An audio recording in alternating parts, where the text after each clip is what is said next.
For 3 decades, a relentless serial killer was targeting women across the industrial heartland of West Germany. Between 1955 and 1976, he confessed to killing at least 14 victims, the youngest of them a 4-year-old girl. But the authorities had no idea. The fact that he got away with this for so long, I think we should really ask ourselves a lot of questions. How does somebody like this go under the radar for that long? He killed with such stealth that others were blamed for his murders. Everyone kept saying he was the alleged child murderer, and that drove my father to his death. In 1976, the police captured the actual killer, a 43-year-old man named Joachim Kroll. He demonstrated how he'd killed his victims in a series of chilling reconstruction pictures. In my view, Kroll is among the most depraved serial killers we've seen in Europe in the 20th century. Joachim Kroll, the man dubbed the Ruhr Cannibal, had carved his place in history as one of the world's most evil killers.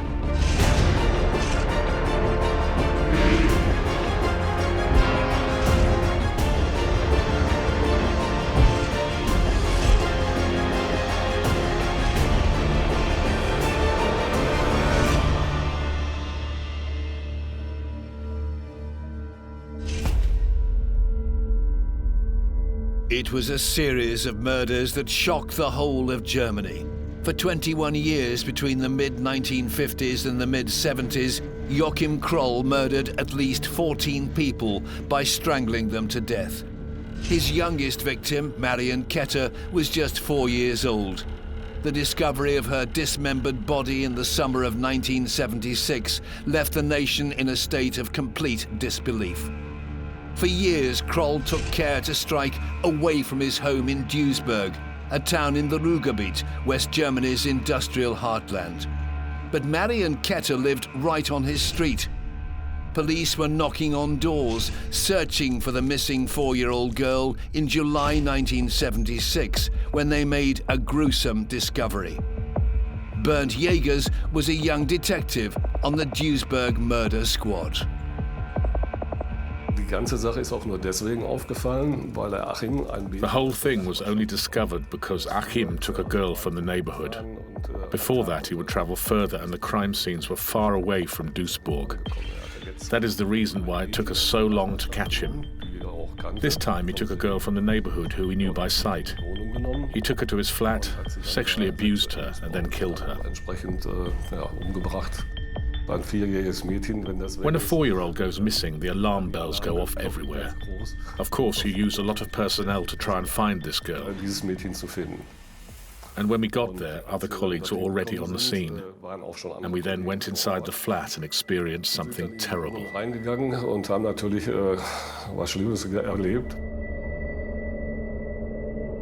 The story of this twisted killer begins more than 80 years ago.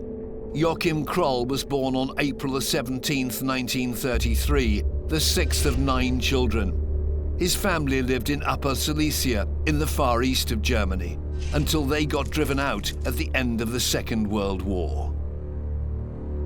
Joachim Kroll was the son of a coal miner, born in East Germany, weakly, unprepossessing child, barely intelligent. He had an IQ of 79. Man lebte in sehr beengten räumlichen Verhältnissen. They lived in very cramped circumstances.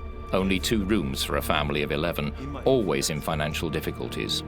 Und auch das Verhältnis. And also his relationship with the family weighed heavily on him because he was hardly able to develop any kind of close relationship with his siblings. Zu seinen Geschwistern aufbauen konnte.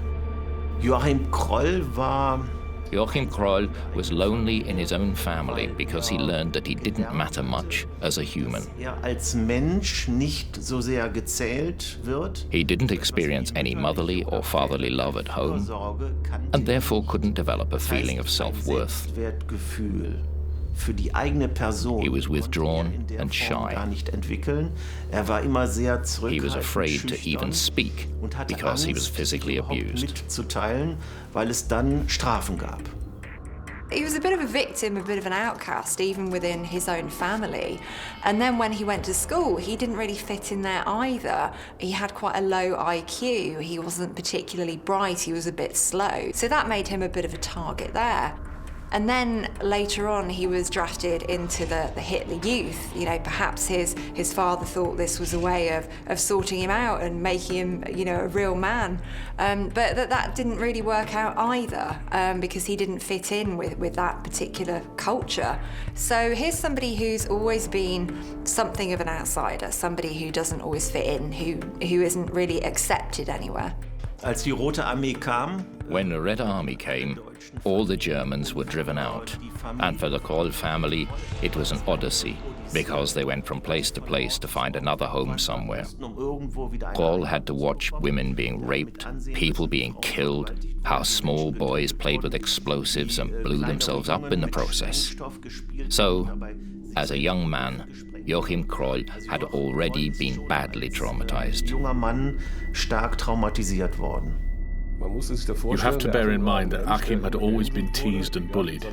Even in his own family, he was always the loser. When one of them did something, his siblings would always say Joachim did it, so he would be beaten again. There's quite a few pieces of the jigsaw puzzle falling quite neatly into place here for Kroll. So he started off life as an outsider, not really got many decent social relationships. He's quite isolated, and he's somebody who is becoming increasingly introverted, and that's always a dangerous thing. While working on farms as a teenager, Kroll was regularly beaten by his superiors whenever he made a mistake. He went to work on a farm, quite a tough environment. He didn't get on particularly well socially in this environment. He worked with people on the farm. This included women who he would make inappropriate passes at, because he just didn't have the social skills to form normal relationships with the opposite sex. He was quite aggressive in his approach to them. So he was often rejected by the women that he would try and develop relationships with. And I think that served to just isolate him even further. During his time on the farm, Kroll also developed a morbid fascination with the butchery of animals. Back in those days, slaughtering animals on farms isn't the kind of cold, clinical approach that's taken today. It was incredibly brutal, it was incredibly bloody. He wasn't repulsed by these scenes of gore and blood and violence that other people might be. Als zum ersten Mal das Schlachten eines Schweines beobachten When he saw a pig being slaughtered for the first time, it had a lasting effect on him. He started sweating, his pulse was racing. It was basically a very positive and almost ecstatic experience that he didn't expect to feel. He was completely overwhelmed by these sensations that were totally unknown to him. in die unvermindert hineingeschleudert wurde, weil Joachim Kroll so etwas ja vollkommen fremd war. So he's a bit different, and he's developing a tolerance to violence and to death.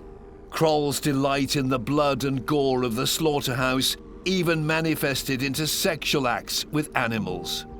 In der Pubertätzeit, und war in der Pubertät, als bei den Bauern war. If fantasies of sexual violence developed during puberty, and he was in puberty, when he was working on farms, then you can never get rid of them. There he experienced these sexual things which aroused him, the warm blood, and where he satisfied himself. Then afterwards he lived out his fantasies on the animals, with sexual acts, with cows and anything that was available. And something like that will never go away. Die gingen nicht mehr weg. When we look at sex, we look at what is it, what does it represent? Essentially, it represents power. Now, here's somebody who hasn't had a lot of power, who hasn't had a lot of control over the things that have been happening in his life. But when he's involved in the slaughtering of animals, he's fully in control in this situation. And this is something that he quite enjoys. It's the first time, I think, in his life that he's got control over what's going on. Kroll's fantasies translated into behavior that was becoming more and more grotesque.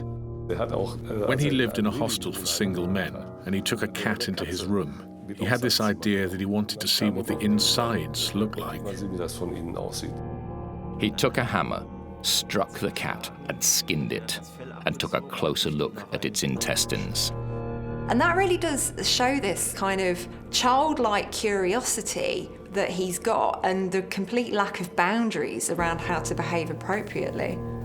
His violence towards animals took a more human-like turn when Kroll began experimenting with blow-up dolls. Weil Kroll keinen Zugang zu Frauen. Because Kroll didn't manage to get access to women, he procured himself several rubber dolls instead, which he draped with clothing, but then also hanged them with a rope and imagined that the women would then die. He got a particular kick out of that. Das gab für ihn dann den besonderen Kick. It was only a matter of time before Kroll's perverse behavior would lead him to kill. When he was arrested 3 decades later for the gruesome murder of 4-year-old Marion Ketter in July 1976, the police found communication with Kroll extremely difficult. Also wir haben uns einfach Gedanken darüber gemacht. Well, we just simply thought if someone does something like this, other things or fantasies must have played a part. Kroll was so withdrawn, the police decided he might open up more if just one detective tried to form a rapport with him. Dann habe ich das gesagt zu unserem Leiter. I said to our boss I would like to talk to Joachim alone. So the two of us sat down in the interview room and I tried, with absolute mundane and trivial subjects, to get through to him. To get through to this man now was, of course, not easy. I then tried with something we found out through interviews with his neighbours, that he would often work on the moped that he owned, that he would fix it and adjust it, that he also repaired his own television. And so I tried to go down this route, and all of a sudden I noticed that he realised someone's listening to me when I talk about myself and is actually asking questions.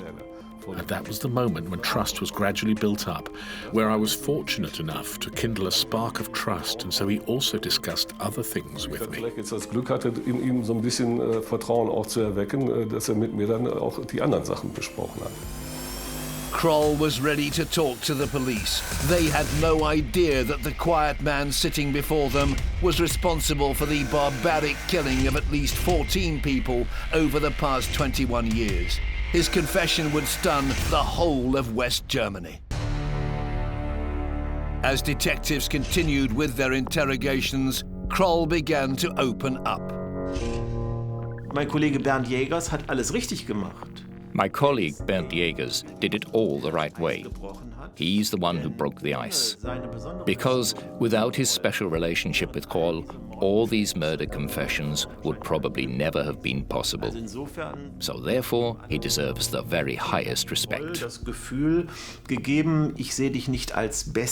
gave Kroll the feeling, I don't see you as a beast or man-eater, but just as a human being, and that's exactly how I'll treat you. Let yourself go, do that. And Kroll did that. And then day after day, he confessed to new murders. Kroll told detectives he'd committed his first murder when he was 21 years old in February 1955, just 3 weeks after the death of his mother. Die mörderische Karriere von Joachim Kroll begann kurz nachdem Joachim Kroll's murderous career started when the only person he could relate to, his mother, died. His mother was, above all, the most important person in Kroll's life, in contrast with his father, who beat him regularly. She was the only positive figure in his life. He looked up to her and didn't have to be afraid. So when this pillar broke, there was no halt to his sexual pathological development. Leben weggebrochen war, dann gab es also auch für seine sexualpathologische Entwicklung kein Halten mehr. The victim was 19-year-old Irmgard Striel. Kroll had attacked her in the town of Ludinghausen, an hour's drive northeast of Duisburg. So he sees this woman and he tries to make a pass at her, to grab her and kiss her. And understandably, she doesn't react well to this. Das hat ihn so stark That rejection stunned him so much that he thought, I'm a human being and I want to live my sexuality, so I have to find another way. And so violence was the only solution. As a result, he kind of shuffles her off into the woods where he sexually assaults her and he kills her, and then he mutilates her body. So this is somebody who appears to be, you know, kind of subhuman in a way. When we put his first murder in context, the only way that he's felt powerful and that he's felt in control is when he's been killing animals on the farm. So when he kills his first victim, this is another exercise of power, it's another exercise of control. But what's particularly important about this one is that he's crossed a line. He's killed a human being, he's killed an individual, and I think this is a line that he will cross time and time again. Kroll began to confess to a murderous career that had lasted for the previous 21 years. He had developed a familiar MO, sneaking up behind people and strangling them to death. Kroll was one of the few people who almost fulfilled the stereotype of a serial killer. He did have slightly staring eyes and a small, rather weaselly, rat-like face. He tended to be furtive in all his movements. He targeted women, but they had to be inert. Well, the only way that Kroll could be assured that his female victims were inert was to kill them. He would strangle them rapidly, often by surprise, usually in isolated places. He was the sort of chap you probably would have wanted to cross the street to avoid. The main effect of strangulation is that it blocks the blood supply to the brain and it blocks the blood coming back from the brain to the body. That's far more immediately damaging than pressure on the windpipe or blocking off the air supply. So once you've blocked the blood supply to the brain, once the arteries aren't supplying it with blood, you've literally got about 10 seconds before you lose consciousness, so it's quick. As Detective Bernd Jägers continued with his daily interrogation of Kroll, the story began to captivate the German press, who dubbed the killer the Duisburg Cannibal. His nickname at one point was the Ruhr Cannibal, or the Ruhr Hunter, because he regularly boasted, in the wake of his capture, that he ate the victims. He said it was the only meat he could eat. You have to explain that back then there were all kinds of stories published in the press, wild stories, none of which were true. Let's say the Bild Zeitung published interviews word for word in the newspaper, but we never actually talked to the Bild Zeitung. They published such things as, now Joachim Kroll is being given cake or potato fritters, so that he will confess to the next murder. This is, of course, total nonsense.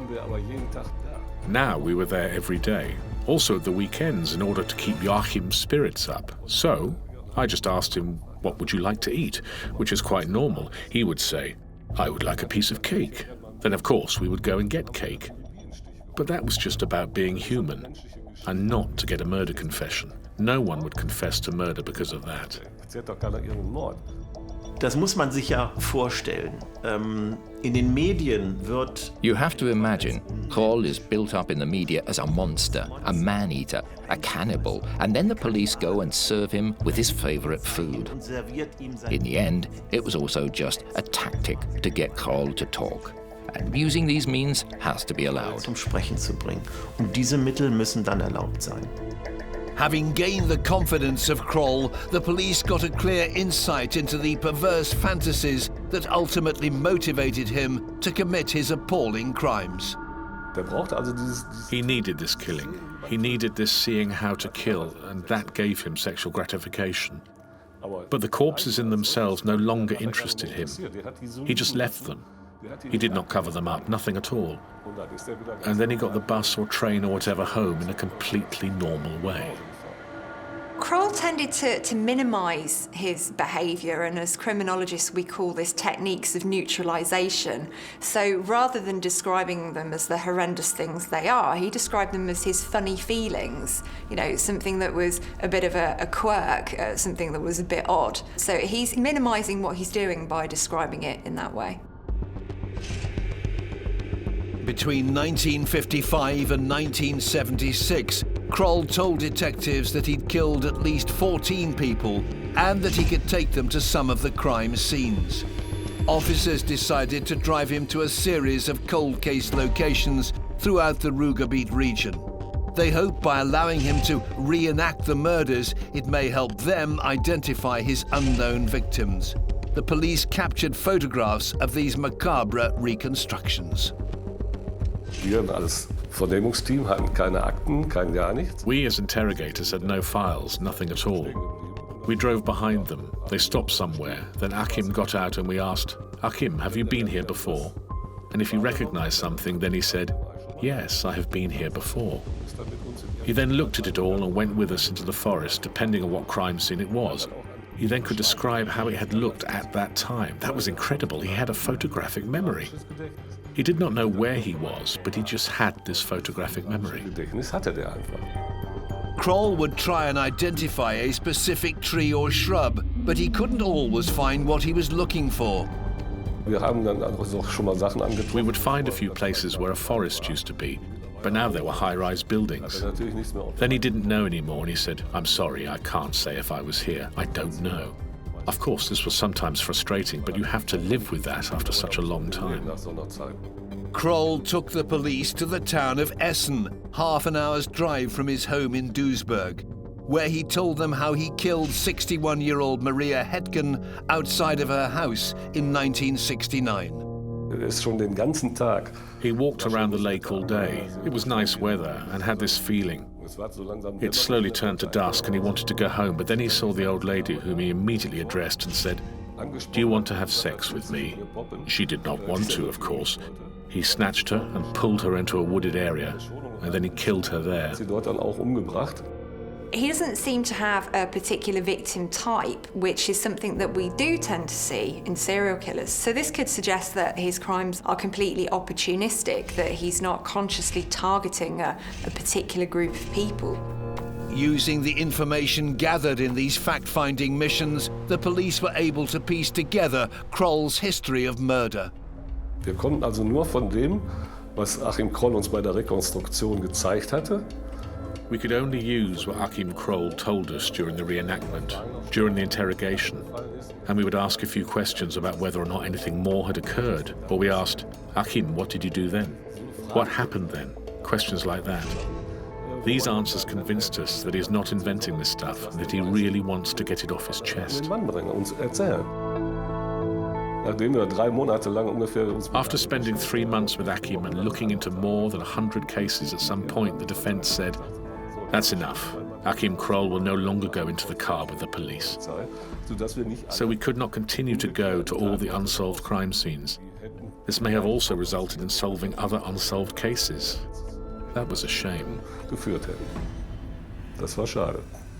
As new crimes were revealed to detectives, they soon realized that Kroll was confessing to murders that had already been solved. Some of these innocent men who had been wrongly accused were in prison, and some had even ended up dead. He had confessed to the murder of 14 people and led detectives to the location of many of the crime scenes. One of these victims was 13-year-old Jutta Rahn. Kroll had strangled and killed her in the town of Breitscheid in 1970, 6 years before his arrest. But in a time before DNA evidence existed, the police had focused their investigation on Jutta's boyfriend. Für die Polizei und auch für die Staatsanwaltschaft. For the police and also for the prosecutor, the matter was resolved, and because of that, it was not on the list. Dann mit uns ist in den And then Joachim went with us into the forest and explained what he had done. Geschichte, wo wir dann This was the first story where we then said, "Hey, we have somebody here who is in the know. We're not here with somebody who is not quite so clever." will uns zeigen, was gemacht He wants to show us what he's done. hat. Jetzt haben wir da einen, And now we have a crime for which someone else has almost been sentenced, and he has another 20 to 30 people that he might have der killed. umgebracht hat. A blood group classification expert later confirmed that Jutta's boyfriend could not have been the perpetrator, and he was acquitted. But he was not the only man who had been mistakenly accused of a Kroll murder. One man had even made a false confession about killing 16-year-old Manuela Knort, who was in fact murdered by Kroll in 1959. Der ist zur Polizei nach einiger Zeit gekommen und hat gesagt, ich habe dieses Mädchen umgebracht.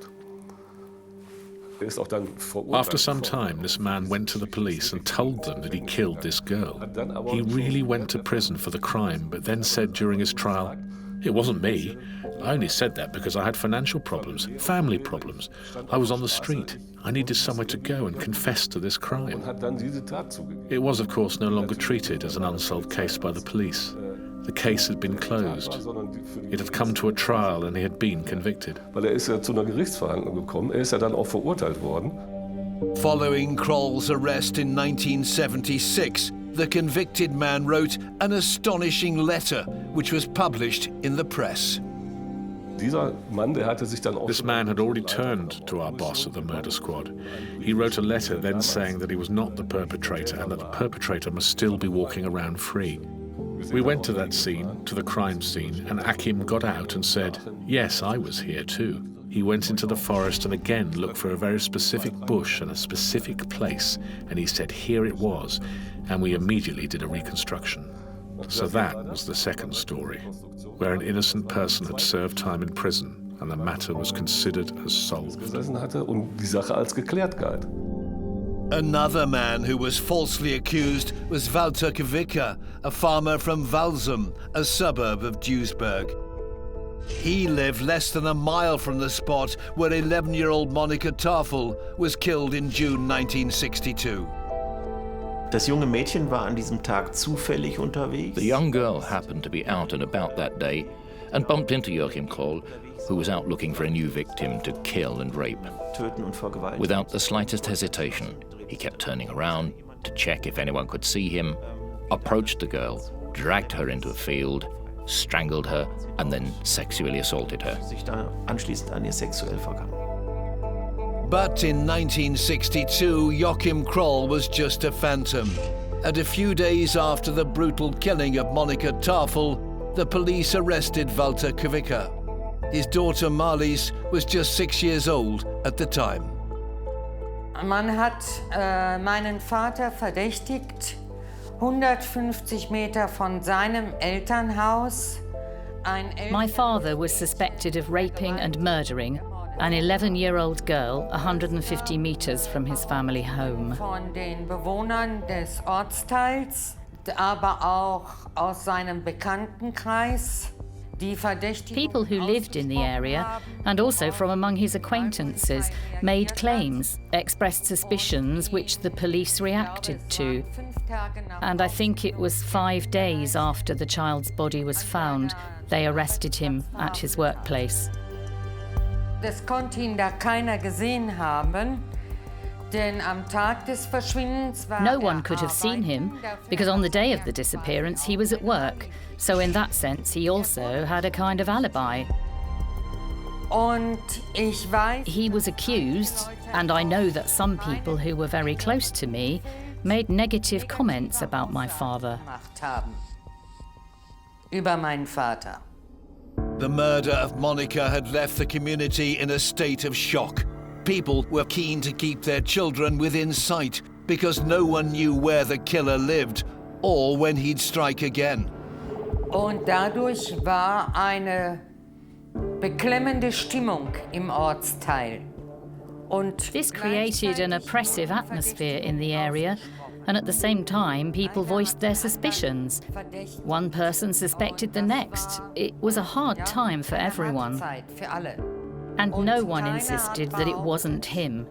The accusations were there. Apart from my mother, she always said it wasn't him.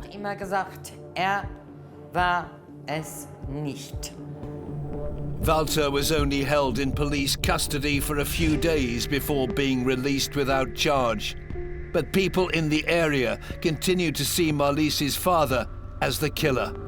Also nachdem freigelassen worden ist.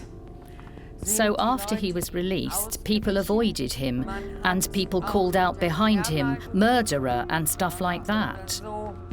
It was the case that people really avoided him in the area. Just 6 months after his arrest, the false accusations became too much for Walter to take. Am 10. Dezember hat abends das Haus verlassen. On the evening of the 10th of December, he left the house, and that was the last time he was seen. On the 15th of December 1962, he was found hanging from a tree by some children. Ich habe das mit 9 Jahren richtig kapiert, was vorgefallen war, und es hat mich I was 9 years old when I really grasped what had happened, and it appalled me. It touched me inside, and I often stood and looked at the spot where the girl was murdered. Wo das Mädchen ermordet wurde. When Kroll confessed to the murder of 11-year-old Monika Tafel following his arrest in 1976, it came as a huge relief to Marlies. But in a way, Walter Kawicka had become yet another victim of Joachim Kroll. Es kam der Ausspruch meiner Großmutter, dann war es ja doch nicht. Dieser Ausspruch hat My grandmother came out with the remark, "So it wasn't him after all." This remark affected me very deeply, and I didn't ever discuss it with anyone else because I had to process the fact that the pressure of being the daughter of a suspected murderer had disappeared. Tochter eines angeblichen Kindermörders zu sein, verschwunden war. Für mich war es so, mein Vater war rehabilitiert. My father had been rehabilitated. I don't know what other people said about that afterwards. I only know what I heard and what I felt myself. And that's the only thing that counted for me. Und das allein zählte für mich. Before Kroll was arrested, a whole series of other men came under suspicion as part of the investigation. And that is, of course, particularly tragic, because these were always men who, at the end of the day, had nothing to do with the crime. Kroll saw no problem with that. Oh, that's their problem. That would be their difficulty. I can get away with it. And to get away with it for 21 years, so consistently, with so many deaths in such a small area, is horrifying, but also remarkable. In total, 2 men were falsely accused or imprisoned, and 3 men committed suicide in relation to Kroll's murders. Another 5 victims of the callous killer. After his arrest in July 1976, it appeared to detectives that Kroll was almost relieved to be captured. He wanted this sensation gone, which had always led him to commit these crimes. So he really felt the need, and he thought that when he told his story, that it would go away somehow. In terms of what Kroll expressed about his punishment, it is quite childlike and quite immature in a way, because he thought that he would just go to hospital and his funny feelings would be cured and then he'd be able to go home. So this implies quite a kind of simplistic interpretation of his own problems. But Joachim Kroll could not make these murders simply disappear. He would have to face justice for his crimes. Kroll may have gone on to kill many more women, but one costly mistake had led to his capture, and a gruesome discovery in his home had stunned the country.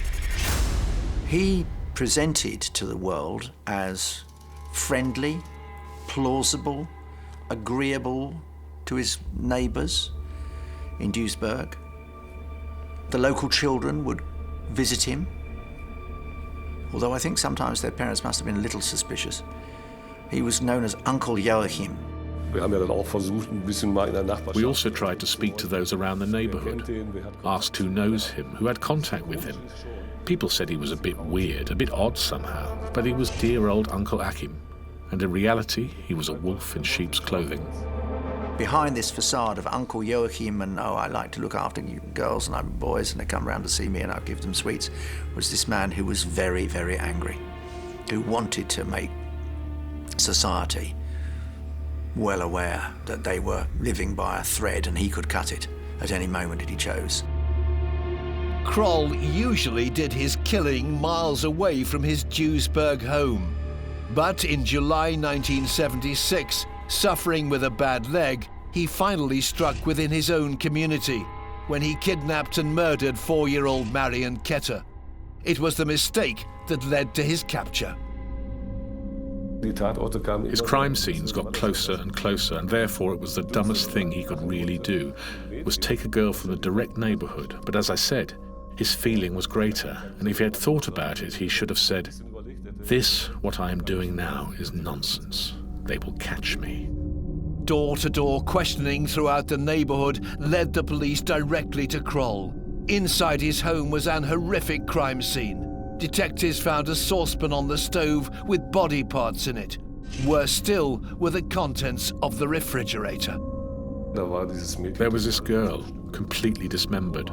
Upper arm, forearm, placed on corresponding shelves, so that he only had to take something out and add it to the pan. That was unfathomable for us. When we look at cannibalism, we're essentially looking at those who consume the bodies of other humans. And this is something that we do see sometimes in cases of serial murder. And it is about power and it's about control again. It's about completely possessing your victim. So not only have you taken away their life, you're now mutilating their body and consuming it. Kroll disposed of other parts of the body by flushing them down the lavatory. But that blocked the toilet, and that of his neighbor below as well. The neighbor approached him and said, "Hey, something is blocked here." One of the horrifying things of Kroll's crimes was that he took pleasure in taking out the intestines of his victims. And, he'd told a neighbor who was asking him what the smell was. He said rather flippantly, "Oh, it's guts," which it literally was, intestines. And the neighbor complained. Kroll was nothing if not brazen. Kroll claimed he had butchered a rabbit and would make sure the remains were removed from the pipe. He did that too, and he took it to the waste bins in the courtyard, where he disposed of it. He was seen by this neighbor, who then told our colleagues who were walking around asking questions, "Who has seen this girl last?" This neighbor told them of his observations, and so they checked the waste bin and found that this was not from a rabbit, but that they were human innards. Kroll had kidnapped and murdered the helpless 4-year-old just days before.